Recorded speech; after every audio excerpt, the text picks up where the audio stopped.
பேசிக்கிட்டே இருக்கும்போது ஒரு கருத்து ஒன்று சொல்லியா, எனக்கு நெஞ்சு அடைச்சிருச்சு. என்ன கேளுங்க, காந்தி என்ன தெரியுமா செஞ்சாரு? காந்தியா டேய் உன் குடும்பமே அந்த பக்கம் போகக்கூடாதா? காந்தியை பற்றி பேசுறீங்க. காந்தி என்ன தெரியுமா செஞ்சாரு? அவர் ஒரு கருத்தை உள்வாங்கி அது பிரச்சாரமாக மாற்றுவார். சரி, இப்போ நீ என்ன பண்ண போற? உங்க மாமனார் மார்ட்டின் லாட்டு விதித்து 25 குடும்பத்தை நடுத்தர் கொண்டு வந்து சரின்னு சொல்லி எதாவது பிரச்சாரம் பண்ண போறியா? அதனால இவர் சமூக தளத்தில் ஒரு கருத்தியல் தலைவரை உருவாக்குறதுக்கு வேலை பார்க்க போறான்.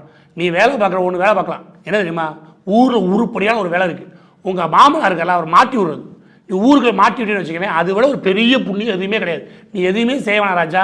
உங்கள் மாமனாரை மாட்டி விடு, உன் குடும்பத்தை மாட்டி விடு, உன் பொண்டாட்டியை மாட்டி விடு. மாட்டிவிட்டு வச்சுக்கவேன், அப்போ தான் நீ மிகச்சிறந்த தலைவன். இந்த காந்தியை பற்றிலாம் பேசுறதில்ல, அதெல்லாம் அது வரைக்கும் பேசாத. பேசுகிறாருந்தா உன் குடும்பத்தை பற்றி பேசிட்டு அதுக்கப்புறம் பேசு. பச்சையாக போய் சொல்கிறாரு. எங்கே தெரியுது? அந்த மேடையில் யார்? விஜய் வச்சுட்டு அந்த மேடையில் மன்னர் பரம்பரைன்னு திமுகவுடைய தலைமை குடும்பமான கருணாநிதி குடும்பத்தை சொல்கிறான். நான் சொல்லலாம், மக்கள் சொல்லலாம், நீலாம் சொல்லவே கூடாது. அதுக்கடுத்து வரேன். அந்த குடும்பத்தை சொன்னது மட்டும் இல்லாமல் 4 படம் நடிச்சுட்டு நேற்று வந்தவங்க டெப்டி சிஎம்மாக ஆக முடியுதுன்னா இங்கே யார் இருக்கா நீங்கள் சொல்லுங்கள். அதில் இவர் சொல்கிற அது கருத்தான். அது பொது கருத்து. நான் யாரையும் சொல்லவே இல்லை. இந்த பாரு, இந்த மாதிரி ஜகஜால வேலையெல்லாம் ஊருக்குள்ள நல்லா பார்த்தாச்சு. கருணாநிதியே பார்த்தவங்க இந்த ஊர். நீ என்ன நினச்சிருக்க? நீ 2 கருணாநிதி நினச்சிருக்கியோ? எனவே இவங்க நேரடியாக திமுக இல்லையா, அதனுடைய தலைமையை தான் விமர்சனம் பண்ணுறாங்க. திட்டமிட்டதை விமர்சனம் பண்ணுறாரு. ஒரு கட்சிக்குள்ளே உட்காந்து அந்த கட்சியினுடைய கட்டுப்பாட்டுக்குள்ளே இருக்கக்கூடாது. நம்ம திட்டமிட்டு அதை விமர்சனம் பண்ணணும். அது ஒரு பெரும் பேசும் பொருளாக மாறணும். அதன் வழியாக நம்முடைய பேர் இருக்குல்ல போய் ரீச் ஆகணும். அதுக்கப்புறம் கட்சி விட்டு வெளியே வரணும்.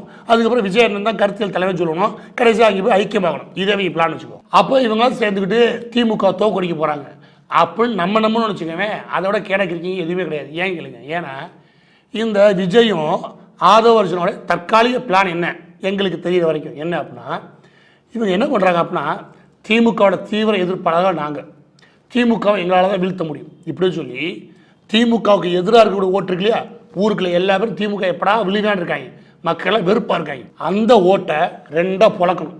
பாதி பொழக்க வச்சுக்கவேன், திமுக திரும்ப ஆட்சிக்கு வந்துடும்.